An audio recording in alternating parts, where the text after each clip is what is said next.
the British Rail HS4000 Kestrel. There we go. That's how we name prototypes around here. That sounds cool, and look at that livery. This is a neat locomotive that really never had a chance to truly shine.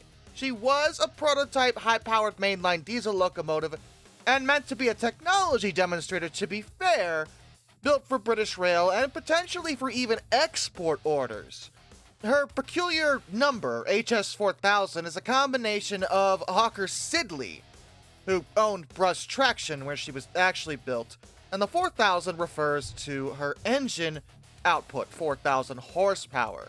At 4,000 horsepower, that does mean she is the most powerful locomotive built by Brush. She was a Coco wheel arrangement, and her prime mover was a Sulzer, a 16 LVA 24 engine, pushing her to a maximum speed of 110 miles per hour, with a maximum tractive effort of potentially 100,000 pounds of force. So yeah, she was a lot, by British standards especially. Yo! Her livery made her stand out, in a similar case to the Lion, actually. And also, like the Lion, she was using a Sulzer-built engine, though not the same one. Those prime movers weren't identical, just both Sulzer builds. The origin of the Kestrel can be traced to the mid-1960s, during which time British Rail would produce specifications for a Type 5 locomotive. They wanted this potential engine to weigh less than 126 tons, but have more than 3,000 horsepower for dual service operations, both passenger and freight. Brush already was working on some good designs at the time, but that was a pretty high power output for the weight restrictions, which is why they worked with Sulzer to ultimately produce the Kestrel, combining their prime mover with 6 of Brush's own DC traction motors for a diesel-electric design. And it wasn't just the livery that made her stand out, she had a very sleek and modern design. Her body, exterior details, control console, and colors were all designed by EGM Wilkes of Wilkes & Ward, later known as Wilkes & Ashmore, which is an industrial design firm based in West Sussex. Part of the idea behind the Kestrel was producing a powerful diesel that only had a single prime mover, because a lot of the more powerful diesels British Rail was using at the time, even the better ones, had 2. And no, we don't do that here, okay? Over here in America, we just got the one, okay? And the idea was that a single engine would, in theory, require less maintenance than twin-engine vehicles, which isn't necessarily a guarantee.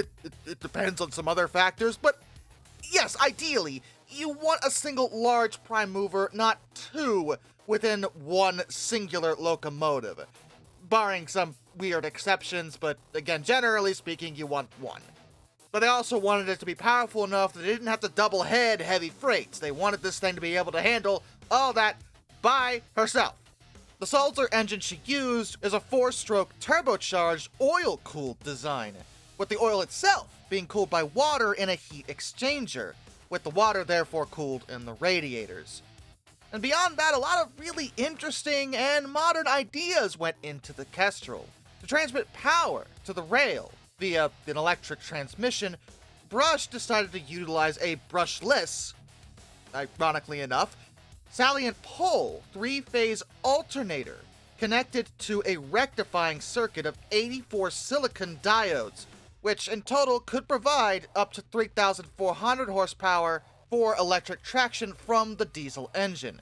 An auxiliary alternator, which was also brushless, why do you keep doing that to me, Brush, produced 3-phase electrical power and gave 670 horsepower for electric train heating, which newer diesels would need for more modern passenger coaches that British Rail was in the process of working on and introducing. As I mentioned, she had 6 traction motors, 1 for each of her axles. Those traction motors were of the 4-pole forced ventilated type. They connected to the axle via a reduction gear and then through a flexible hollow shaft drive.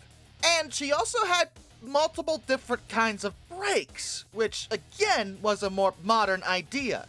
She had vacuum brakes, which was normal for Britain back then, but also actual air brakes, as we use here in America, And she also had dynamic brakes, electrical regenerative resistance braking. The dynamics were preferred for high speeds, but the air brake was activated at lower speeds to help out the vacuum brakes. And she was equipped with automatic speed sensors that determined which braking type was most appropriate for whatever situation she was in. And she also had a hydraulically activated parking brake. Which was simple, but it was nice that it was there, you know? She was equipped with plug-in solid-state modules that were used for voltage and power control, and those modules also monitored wheel slip and the engine's temperature automatically. Her body was welded, stressed steel skin, which did, in fact, support the transverse load of the main engine entirely. She was a car body, and construction of her started in 1966, completed by 1967, but already from the get-go, she actually had a pretty major problem as far as British Rail was concerned. Functionally, she was perfectly sound, and in fact, had very few issues. The technology within her was new, but was demonstrated appropriately and seemed functional. However, she was kinda fat. Okay, maybe that's rude. She was heavy. What happened was, during her construction process, there was a pretty serious accident, the Hither Green rail crash, which probably deserves its own video. After that, British Rail issued a directive that all locomotives should have an axle weight of no more than 21 long tons. Brush recognized they had to comply with that restriction, so they fitted her with modified British Rail Class 47 bogies, which were lighter than the ones they had planned on using. But the problem was, it didn't work. It wasn't enough. The Kestrel sat at 22.5 long tons per axle, and there actually wasn't a whole heck of a lot they could do about that. British Rail still opted to test her anyway, and they received her on January 29th, 1968, mostly using her to haul heavy freight trains, which she actually did quite well. She was able to handle a coal train that was 2,000 long tons by herself, and was known to be quite reliable and effective. The crews enjoyed working on her, and her abilities were definitely impressive, but the weight thing never really went away. No matter how hard Brush tried, there was just so much going on with her that getting her weight down was nearly impossible. They couldn't make her any lighter than she already was, unless they changed the bogies out and, I don't know, made her a dodo? Simplest solution, yeah, but yeah, they never were able to do that. Despite the weight problem, she still performed really well. When she was put on express passenger trains, she outperformed the Class 55 Deltics, being 14 minutes faster than required.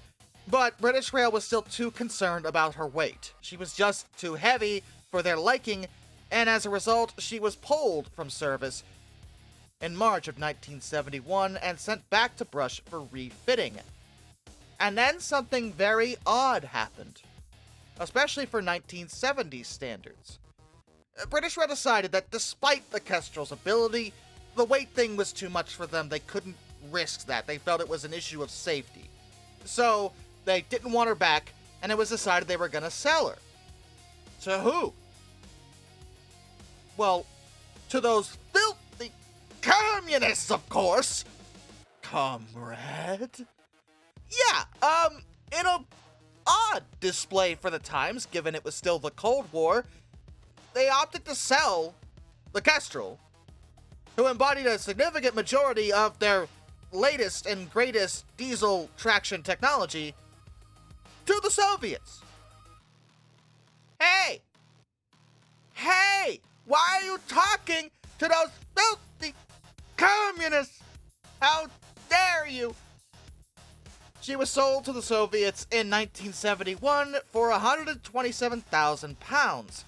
And upon her arrival in Soviet Russia, comrade, she was exhibited at the Moscow Rolling Stock Exhibition and then was moved to the All-Union Rail Transport Scientific Research Institute at Sherbinka, where she had to be re-gauged because Soviet gauge is really freaking wide. And then tested on a circular test track, as well as being used on some parts of the Russian rail network, though not overly so. After they were done getting all the data they wanted, they simply used it for static testing and then her body was ballasted for use in high-load tests of other vehicles. The Soviets did gain a lot of data from her comrades, and eventually scrapped, probably around 1993. Despite her ability, British Rail never ordered any further locomotives based on the design, though some of the technology that was in her did get used in future designs, so I guess it wasn't a total waste in that regard.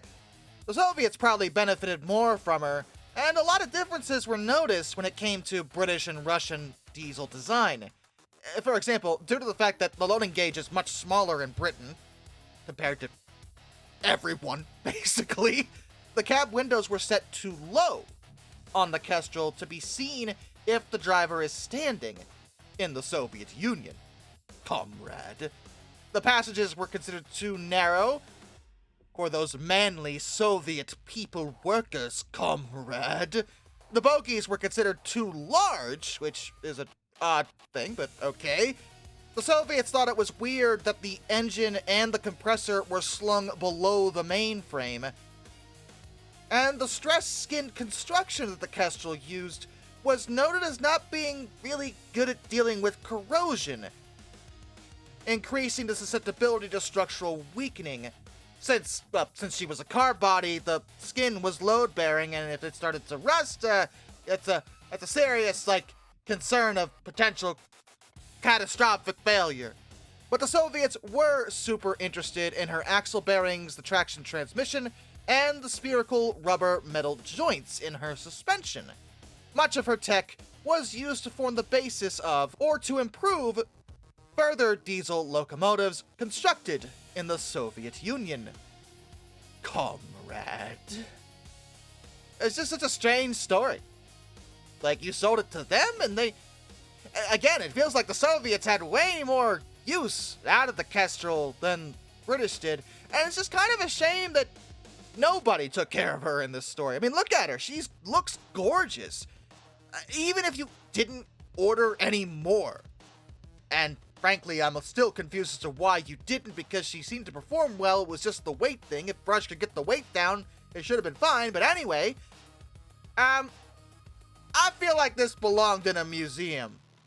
But that's what I think about all the prototypes we talked about so far. The Lion is gone. The Falcon is gone. The DP2 is gone. Though, to be fair, that was not on purpose, but gone. And the Kestrel was sold to those filthy communists and is now gone. Go figure. Till next time, this is Darkness, and I bid you all a farewell.